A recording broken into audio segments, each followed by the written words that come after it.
ஒன்பதாவது MCQ 2022 first term FWCல இதில் N3- அயனின் ஏற்கத்தக்க Lewis கட்டமைப்பு கட்டிருக்கு. N3 வேறுதான் லூயிஸ் ஸ்ட்ரக்சரை கட்டிருக்கு. இப்போ லூயிஸ் ஸ்ட்ரக்சரை கேட்டால் முதல் நாங்கள் பார்க்கணும் என்ன அணுக்கள் இருக்குன்னு சொல்லி பார்க்கணும். இதில் மூன்றுமே நைட்ரசன் அணுக்கள். ஸோ நான் பயன் இல்லாமல் 3 நைட்ரஜனை போடுவேன். 3 நைட்ரஜன். அடுத்தது இப்போ 3 நைட்ரஜனும் இருந்தால் ஆரம்பத்தில் 3ஐ இணைத்து ஒரு சிங்கிள் பாண்ட் போடலாம். இப்படி சிங்கிள் பாண்டை ஆரம்பத்தில் நான் போடலாம், பிரச்சனை இல்லை. அடுத்த கட்டமாக இந்த தனிச்சோடி இலத்திரன்களை நான் இந்த 3 நைட்ரசன்களுக்கும் பகிர்ந்து டிஸ்ட்ரிபியூட் பண்ணணும். தனிச்சோடி இலத்திரன்களை டிஸ்ட்ரிபியூட் பண்ணணும். அதுக்கு ஒரு விதி மாதிரி ஒரு விடயம் ஒன்று இருக்கு. விதி ஒன்று இருக்கு. என்னன்னு சொன்னால், இப்போ இங்கே நைட்ரசன் தானே. இப்போ நைட்ரசனில் வந்துக்கிட்டு நைட்ரசன் இலத்திரன் நிலையமைப்பு நைட்ரசன் 7. ஸோ நைட்ரசன் வந்துக்கிட்டு 1s2 2s2 2p3. இவரை ஈற்றோட்டு இலத்திரன்கள், அதாவது வலுவளவு இலத்திரன்களில் அந்த கூட்டுத்தொகை இருக்குதானே. இப்போ 2 3 5 சரியோ. அப்போ ஒரு நைட்ரசன் எடுத்துக்கொண்டு போனால் வலுவளவு இலத்திரன்களில் எண்ணிக்கை வந்துட்டு ஈற்றோட்டு இலத்திரன்களில் கூட்டுத்தொகை வந்துட்டு 5. இங்கே 3 நைட்ரசன் இருப்பதனால 5 தர 3 15. 3 நைட்ரசன்லையும் வலுவோட்டு இலத்திரன்களில் மொத்த எண்ணிக்கை வந்துக்கிட்டு 15. இங்கே ஒரு மைனஸ் காட்டப்படுது தானே. மைனஸ் வந்துக்கிட்டு ஒரு இலத்திரனுக்கு சமம்.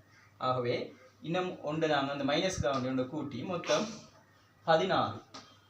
இப்போ இந்த 16 என்ற பெருமானத்தை நாங்கள் எடுத்து இந்த இது வந்துக்கிட்டு இலத்திரன்களில் எண்ணிக்கை மொத்த எண்ணிக்கை இந்த சிங்கிள் பாண்டுக்கு யூஸ் பண்ணப்படுமே. இப்போ இதில் வந்துக்கிட்டு 2 இலத்திரன், இதில் 2 இலத்திரன். அவ சிங்கிள் பாண்டுக்கு யூஸ் பண்ணுறது வந்துக்கிட்டு 4 இலத்திரன்கள். அவை 16ல் இருந்து 4 கழிச்சால் 12.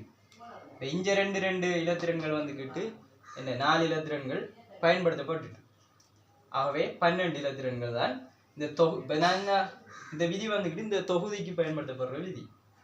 ஸோ இந்த 12ல் இருந்து 12 நான் 2ஆல் பிரிச்சுன்னு சொன்னால் 6 லோன் பேர்ஸ், 6 தனிச்சோடி இலத்திரன்களை நான் போடலாம். தியரி என்ன சொல்லுதுன்னு சொன்னால், நீங்கள் அந்த தனிச்சோடி இலத்திரன்களை போடுற டைமில் வெளி அணுக்களில் தான் முதல்ல போடணும்.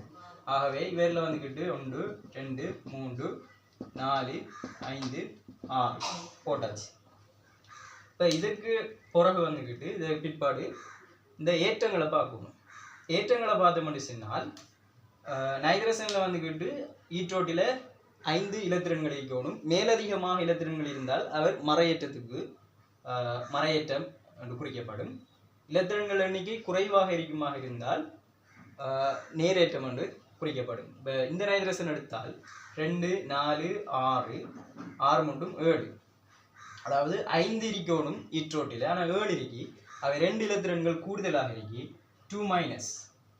அதே மாதிரி தான் இவருக்கும் 2-. இந்த நைட்ரசன் எடுத்த முடிச்சினால் 5 இருக்க வேண்டிய இடத்துல 1 2, அதாவது இந்த பிணைப்பில் இருக்கிறது ஒரு இலத்திரன் இந்த நைட்ரசனுக்கும் இன்னொரு இலத்திரன் இந்த நைட்ரசனுக்கும் சொந்தம். ஆகவே இவர 1 இஞ்சால 1. அப்போ 2 இலத்திரன் தான் இவருக்குரிய இலத்திரன்களாக இருக்க போகுது. ஆகவே 3 இலத்திரன்கள் வந்துக்கிட்டு இவருக்கு பற்றாக்குறையாக இருக்கு. ஆகவே நான் அவரது 3+ என்று போடலாம், சரியோ. ஆகவே இவர் என்ன செய்யலாம், ஒரு இலத்திரன் சோடிய இவருக்கு கொடுத்து இலத்திரன் எண்ணிக்கையை இவர் குறைச்சி கொள்ளலாம். இவருக்கும் ஒன்றை கொடுத்து இவரும் குறைச்சி கொள்ளலாம். ஸோ எனக்கு கட்டமைப்பு இப்படி வரப்போகுது. நைட்ரசன் டபுள் பாண்ட் நைட்ரசன் இப்படி வேறு. ஆக இதில் 2 4 6 ஒரு மைனஸ் ஏற்றம் வரலாம். இதில் 2 4 5 இருக்க வேண்டிய இடத்துல 4 இருக்கு. ஆகவே ஒரு ப்ளஸ். இவர்லையும் அதே மாதிரி கட்டமைப்பு வரும். அதே மாதிரி போகும். So minus. ஆகவே நெட் சார்ஜ் டோட்டலாக இந்த ப்ளஸ்ஸும் இந்த மைனஸும் நியூட்ரல் பண்ணப்பட்டு ஒரு மைனஸ் வந்துக்கிட்டு வெளியில் காட்டப்படும். அந்த மைனஸ் பெருமானம் தான் இங்கே தரப்பட்டிருக்கு N3 மைனஸ் என்று. அதுக்குரிய லூயிஸ் ஸ்ட்ரக்சர் எழுதுவதற்கான ஒரு மெத்தட் வந்து சொல்லப்படுது. இப்போ இதில் வந்துக்கிட்டு இப்போ நைட்ரசன் ஈட்டோட்டில் எத்தனை இலத்திரங்களையும் பார்த்தோம்னா 2 4 6 8 சரியோ. இவர்லையும் வந்துட்டு 2 4 6 8 இவர்லையும் 2 4 6 8. ஆகவே இலத்திரன் அட்டகமும் இங்கே பூர்த்தி செய்யப்படுகிறது. ஆகவே இதுக்குரிய விடை இதாக வரும்.